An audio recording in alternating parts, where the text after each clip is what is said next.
Elbaf começou, e logo de cara nós tivemos o que os chapéus de palha mais estão acostumados a lidar: bagunça, confusão, problema e destruição. Ainda assim, com tudo isso, a pergunta mais bizarra permanece sem ter nem sequer sinal de resposta: quem é que foi que despiu a Nami e trocou sua roupa por uma de Viking? Ciente disso, também obtivemos a resposta de quem estava chamando a navegadora, e claro que ela sozinha se colocaria em uma posição onde precisaria ser salva por seus companheiros. Fora que, assim como mencionamos no capítulo passado, esse arco está diferente, pois o trio monstro está junto e preparado para tudo que vier pela frente. Por isso, eu levanto mais um questionamento: quem seria burro o suficiente para raptar o Yonkou junto com seus dois comandantes juntos? Seja lá quem for, uma coisa é certa: esse é o fim de Elbaf da maneira como os gigantes conheciam. Afinal, o futuro rei dos piratas, Monkey D. Luffy, chegou para varrer o chão com qualquer um que se meta em seu caminho e, claro, para dançar, festejar e curtir com aqueles que se tornarem seus aliados. Agora, deixando isso de lado, vamos entrar propriamente no capítulo que nos traz essa grandiosa aventura dos Chapéus de Palha, o começo de Elbaf. Logo na terra dos gigantes, que nós sabemos que é ali, todas essas criaturas magníficas estão super assustados. Afinal, uma grande explosão acabou de acontecer. Tanto é que alguns falam até para ir buscar um balde d'água para tentar apagar esse incêndio. Ué, por que será? Uma vez que o incêndio chegue na árvore sagrada de Yggdrasil, adeus pais dos gigantes. Assim como eu falei na introdução, é aquilo: os gigantes podem acabar não conhecendo mais Elbaf depois que os Chapéus de Palha passarem por ali, porque tudo pode acabar estando 100% destruído ou modificado. Olha só o que aconteceu com a Egghead. Por onde eles vão, tudo é destruído ou pelo menos um caos generalizado acontece. E o interessante, pessoal, é que no meio desse acontecimento, algum dos gigantes simplesmente resolve falar o seguinte: nós precisamos reportar isso para o grande deus do sol. Quem será que eles devem estar se mencionando? Quem será que deve ser essa pessoa que possui o título que é do Luffy? Será que é um tal de Nika falsificado? Vamos ver, porque logo na sequência a gente tem uma outra coisa muito engraçada que só vamos descobrir também no final do capítulo. À medida que os gigantes vão andando até o local, várias criaturas aparecem desmaiadas no chão. Dessa vez,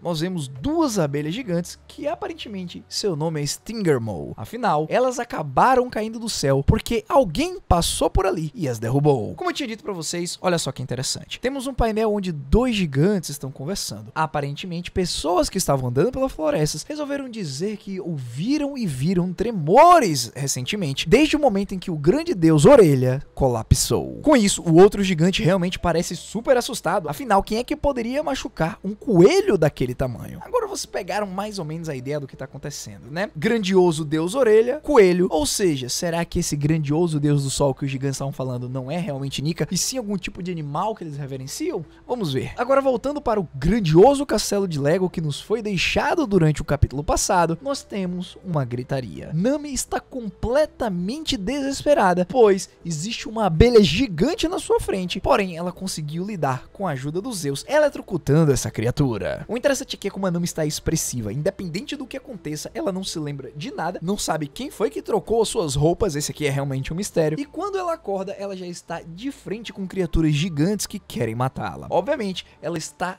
consternada, sem saber de nada, e claro que ela vai gritar por ajuda de quem? Luffy, Zoro e Sanji. E ela acrescenta: eu estou aceitando até mesmo o Usopp nessa situação. Partindo desse pressuposto, depois de um tempo que a navegadora fica completamente maluca, ela resolve caminhar em direção de algum lugar para ver se encontra algum de seus amigos, até que ela ouve um grito de alguém que nós conhecemos muito bem. Ao ouvir essa voz, rapidamente a Nami começa a correr porque era a voz do Usopp, só que ela já começa caindo de boca, porque como as peças do chão são feitas de Lego, tem aqueles buracos um do lado do outro, dificultando muito a caminhada, ou seja, tropeça e cai de boca. A primeira coisa que a navegadora olha ao olhar para cima é uma criatura que eu diria que é uma espécie de urso com porco-espinho gigante, bem fofo por sinal. Porém, é óbvio que dentro desse castelo em território dos gigantes, essa criatura não seria tão amigável e fofa como ela esperaria. Ou até que ela poderia ser se não fosse a gritaria da navegadora que fez com que o bichinho se assustasse. Rapidamente isso fica completamente bolado e sai correndo atrás da Nami. No meio meio dessa fuga desenfreada, Nami continua gritando pelo nome do seu companheiro, até que, finalmente,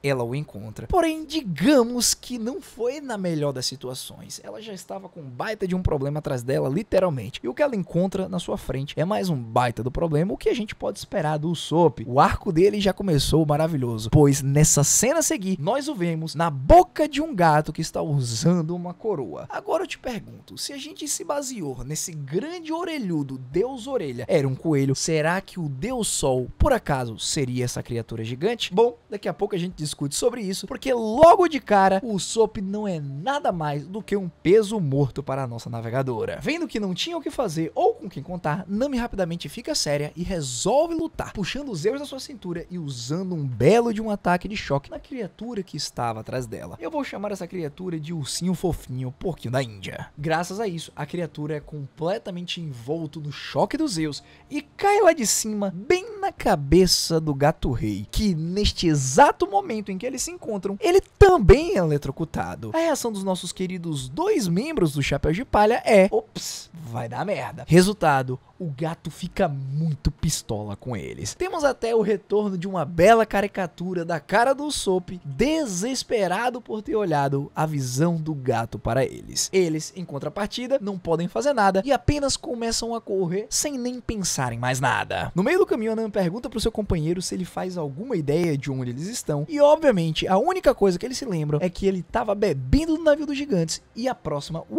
um apagão, e eles acordaram nesse castelo. O interessante a seguir é que a primeira coisa que a Nami lembra é que no capítulo passado, aquele gigante falou que a bebida que todos estavam bebendo se chamava absinto, a fada verde, e que possivelmente poderia causar alucinação. Então, já que eles estão enfrentando criaturas monstruosas, estão correndo para salvar as suas vidas e eles não sabem nem como trocaram de roupa, a navegadora então pensa: ué, será que eu posso estar alucinando? E claro que o Usopp iria comprar essa ideia. Porque, olhem bem, na cena a seguir, eles chegam num ponto onde eles não podem mais avançar, porque é o fim do castelo, e se eles pulassem, provavelmente eles morreriam porque é muito alto. Então, o nosso querido atirador do Chapéu de Palha fala o seguinte: ué, já que tem uma chance de eu estar alucinando, então possivelmente esse gato monstro não é nada e ele não existe. Já que ele é uma ilusão, toma-lhe uma bela de uma patada. E mais uma vez, Oda utiliza uma expressão bem caricata da Nami, vendo que o Usopp foi completamente destruído por esse gato gigante com uma bela de uma patada. Até mesmo a expressão em que o Oda desenhou o nosso atirador é a mesma de, por exemplo, o São Charles tomando aquele socão do Luffy na boca para dizer que ele tomou um belo de um KO. Mais uma vez, eu repito, este é o arco de Elbaf. O grandioso momento em que, teoricamente, o Usopp se tornará um bravo guerreiro do mar, pois ele irá treinar com os gigantes que foram sempre seus amigos. Oimo,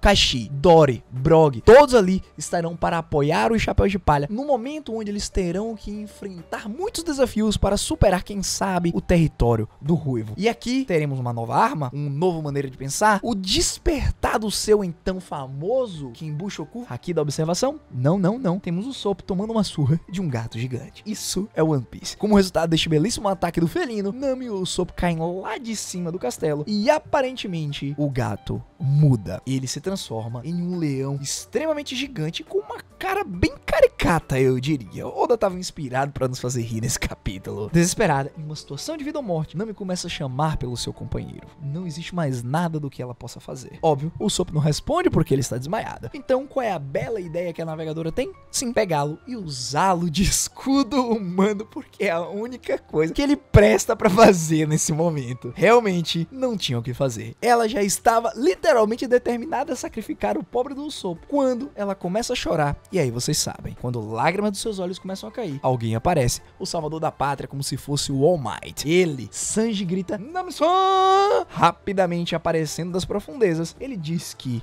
aquele gato tem que ser exterminado por ter feito a sua preciosa chorar. Junto do cozinheiro do Chapéu de Palha, nós temos ele também, o capitão, o Monk de Luffy, já ativando a sua carta macha, e também o grande solador que nunca se perde, Roronoa, utilizando seu estilo Santoryu. Juntos, o trio monstros acertam um belo de um ataque nesse leão, que rapidamente volta a ser um gatinho indefeso. Tudo isso que acabou de acontecer, o Nami correndo, o Usopp tomando tapinha, foi resolvido com apenas um ataque aqui desses três, fazendo parecer que esse leão não é nada mais do que um gatinho medroso ou até mesmo um inseto. Agora uma pausa nessa cena maravilhosa de ver o trio monstro reunido, porque eu quero pegar umas referências que muitos de vocês aí não vão se lembrar porque foi lá no início de One Piece. Eu quero trazê-los de volta lá no capítulo 162, mais especificamente nessa dupla página, onde os três também derrotam esse lagarto lá de Sandora, utilizando o mesmo movimento que eles utilizaram agora. A diferença é que lá era uma versão mais capada, mais fraca do poder que eles têm agora. Aqui é a versão evoluída. Então Oda possivelmente utilizou isso aqui como referência para fazer com que o trio monstro salvasse a navegadora de forma bem similar do que aconteceu. Até mesmo a pose e os detalhes do desenho são muito similar. Realmente, Oda nunca faz nada sem querer. O que é que isso representa? A evolução do bando. Lá naquele momento, eles conseguiram derrotar aquele tipo de coisa. Aqui,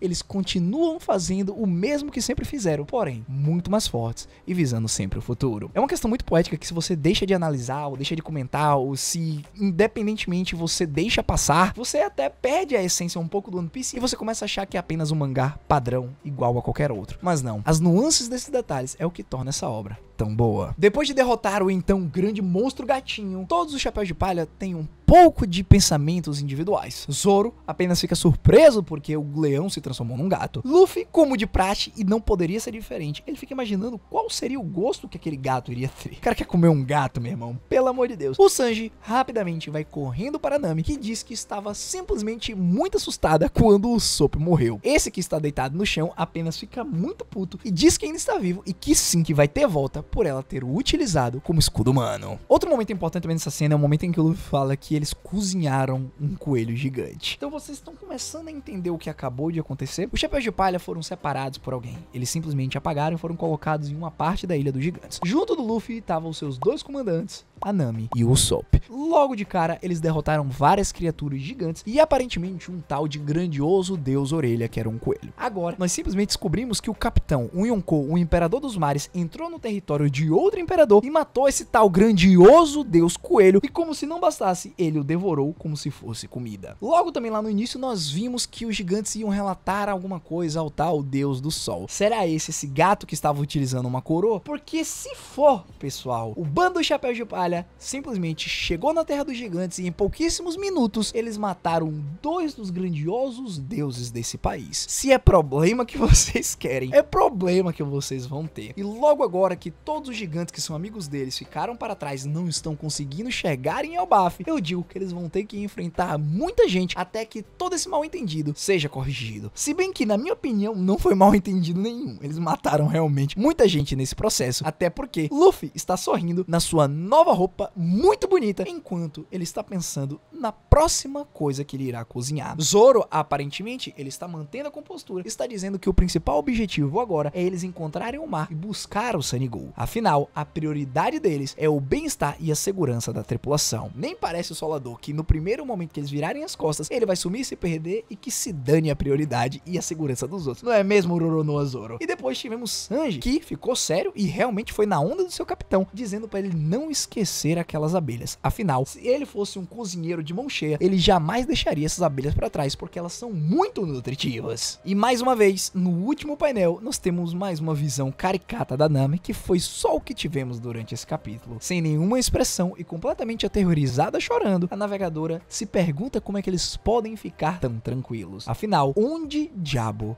eles estão?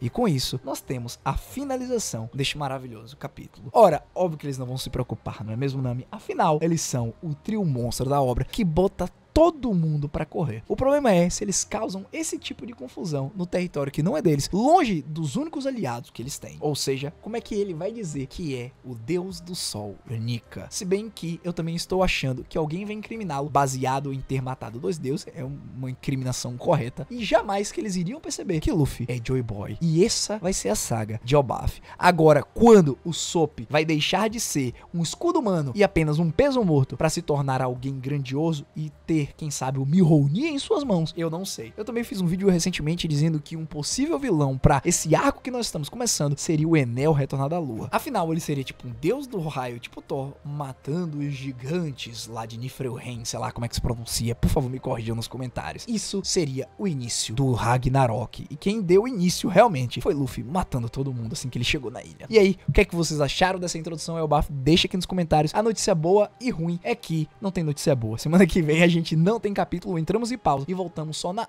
outra semana, que eu sou muito ansioso pra continuar as aventuras do nosso querido Chapéu de Palha. Comenta aqui também se vocês acham que o Sop vai ter um papel importante e se vai ter algum outro vilão além do Loki nesse arco. Eu quero ver a opinião da galera que também acompanha os meus vídeos longos de análise. Foi um prazer chegar até aqui. Muito obrigado a todos que realmente acompanham o meu canal. Não esquece de se inscrever, deixar o like e a gente se vê no próximo vídeo. Hashira falando vazando.